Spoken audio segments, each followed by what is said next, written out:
영어를 아무것도 모르는 제로 베이스의 상태였다. 근데 어떻게 갑자기 중학교 가서 전교 1등을 하고 외고를 가셨냐 이렇게 물어보시는데,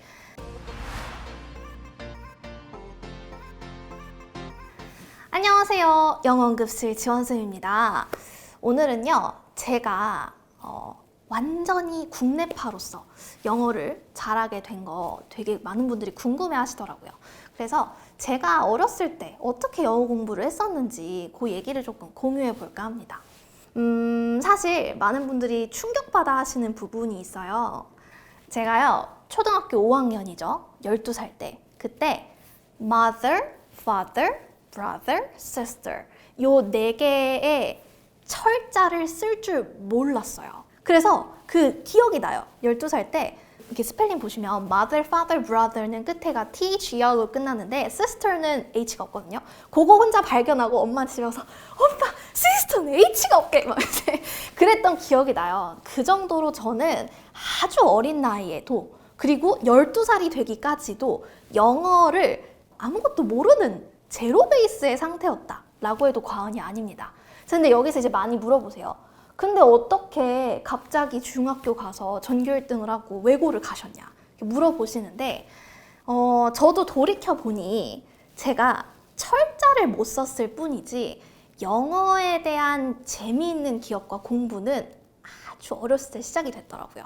저는 몰랐는데 나중에 크고 보니까 이제 이랬어요. 저희 이제 아버님이 그 당시에 이제 주 6일 출근제였거든요. 토요일 날도 출근을 하셔야 되는데 제가 집에 혼자 있는 거예요. 그럼 이제 아빠가 토요일 날 제가 집에 혼자 있으니까 뭐 엄마도 딴 데 일하러 가시고 하니까 저를 데리고 이제 직장으로 데려갑니다. 근데 그때 제가 5살, 6살이었대요. 근데 아빠는 일을 해야 되니까 아빠가 해줄 수 있는 건 얘한테 영화를 틀어주는 것밖에 없는 거예요. 그래서 아빠는 저쪽에서 회계 업무를 보시고 저는 그때 그 회사에 있는 비디오가 라이언 킹이랑 인어공주 이 2개였어요.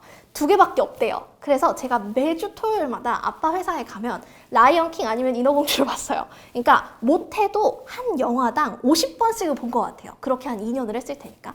그러니까 이제 나중에는 그냥 가서 이제 틀면은 앞에 스쿨을 뭐 나오는지 막 뭐 진짜 대사가 나즈벤야 발라리 지와와 이게 몇 분 몇 초에 나오는지까지 완전히 외우는 상태가 된 거예요. 근데 저는 그게 그때 영어라는 거에 대한 인지를 안 하고 봤어요. 근데 그냥 얘기가 재밌고 이해가 되고, 그리고 뭔가 좀 이렇게 소리도 이렇게 말랑말랑 굴러가는 것이 막 이렇게 영어 같은 거 막 I just wanna be the king 막 이런 걸 따라하다 보니까 되게 나쁘지 않네 라는 생각을 어렸을 때 했던 거죠. 그 상태로 이제 저희 부모님은 영어 학원을 보내지 않으셨어요. 제가 필요성을 느껴서 보내주세요 라고 말할 때 보내고 싶으셨대요. 제가 이제 그때 그 mother, father, brother, sister의 그 스펠링의 차이를 알면서 엄마, 나 영어 더 배울래 이런 얘기를 했어요. 그래서 엄마가 그때 영어 학원에 처음으로 데려가 주셨고 결과는 처참했죠. 레벨 테스트에서 꼴찌를 해가지고 완전 그 학원에서 제일 꼴찌반에 들어갑니다. 근데 제가 그 꼴찌반에서 2달 만에 제일 위에 반으로 올라가요. 그 학원이, 여학원이 반이 16개가 있었는데 16등에서 바로 1등 반으로 올라간 거죠. 근데 그 2달 동안 무슨 일이 있었냐면 단어를 폭발적으로 제가 많이 외운 거예요. 근데 많이 외울 수 있었던 이유는 그 어렸을 때 그 라이언 킹이랑 인어공주에서 봤던 단어들이 단어장에 있는 거예요. 뭔가 어디서 그거 말고 다른 디즈니 영화나 막 엄마가 세서미 스트리트, 파워퍼프 걸 이런 거 많이 보여주셨는데 거기서 들어봤던 친구가 여기 있으니까 신나가지고 엄청 외웠어요. 그래서 2달 만에 거의 뭐 단어책 한 4권 정도의 분량을 때려 넣은 것 같아요, 제 머리에.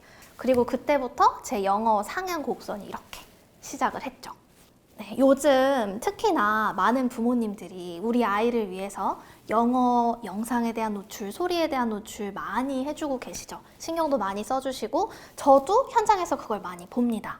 그런데 이제 이거의 아웃풋이 언제 나오나 굉장히 뭔가 조바심을 내시면서도 좀 걱정도 많이 되시고 내가 지금 잘하고 있는 게 맞나? 우리 아이가 지금 이게 되고 있는 게 맞나? 하는 불안함을 많이 갖고 계신 것 같아요.